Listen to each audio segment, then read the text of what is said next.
Amanya ndobozi bamtemu SMX representing straight out SMX Media. Ano kwa SMX Media tuyane stories buli lunaku buli sawa buli story wegwirawo fe tugikolera stories affe zibera nyimpimpi ate stories affe nga tuziconverting obutatwala nnyo data gwabera agiraba. So ngenda kusaba mje subscribing ano kwa SMX Media tujabera ngo missing updates naddala nga zino.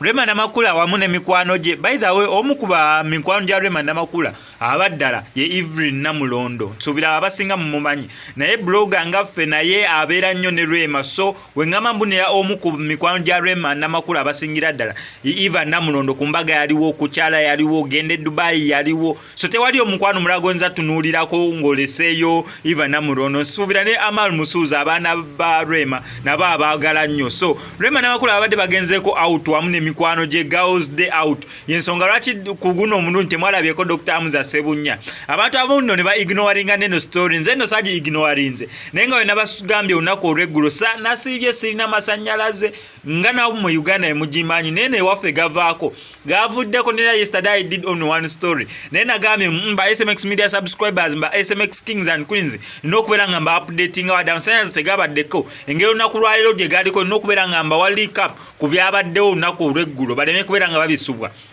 Abantu abamu tebabawadde story eno lwansonga tekwabaddeko Dr. Amuza naye imagine singa Dr. Amuza Sebunya yabaddeko lwakuba naye nina kituufu aleme kubeerako kubanga balina bonna babadde Girls Day Out. Ensonga lwaki ne Amal ye waali Amal Musuuza kubanga naye muwala however much balire bakulu naye ye muwala. On top of that nsuubira kwabo bonna abali awo nga nina evidence oba proof sina n'omu gwe nali ndabyeko ng'awuga mu nnyanja oba ku swimming pool okugjako Amal Musuuza. So ne babaawo ekintu kyonna kyonna Amal Musuuza ye asobola okuwuga bulungi nnyo n'abasooka naye yonna gye babeera balina okubeera nga balaga yene watateekako eyo life jacket Amal Musuuza kubanga muntu wakuwuga nnyo ye ekintu ky'amazzi takirinaako buzibu naye abasigadde munange mulina okweteekako life jacket ezo bulungi nnyo musobole okubeera just in case of anything yes nga musobole okubeera nga mufloatinga ku mazzi. So Rema Namakula yabadde n'emikwano gye Dr. Amuza Sebunya leero tabiriimu Amal Musuuza ye mwali lwansonga muwalabde just ade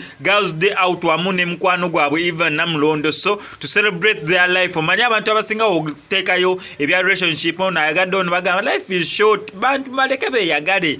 So Rema Namakula ffe wano ku SMX Media tetukulinaako buzibu oli waddembe okweyagala nga naawe weeyagala ffe wano tetukulinaako buzibu.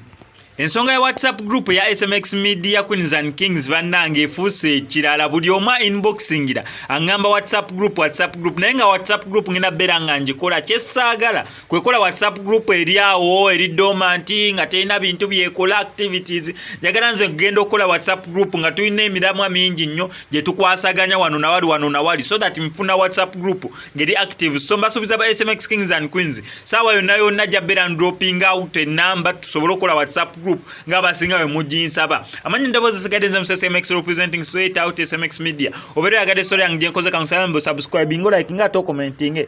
SMX I sign out.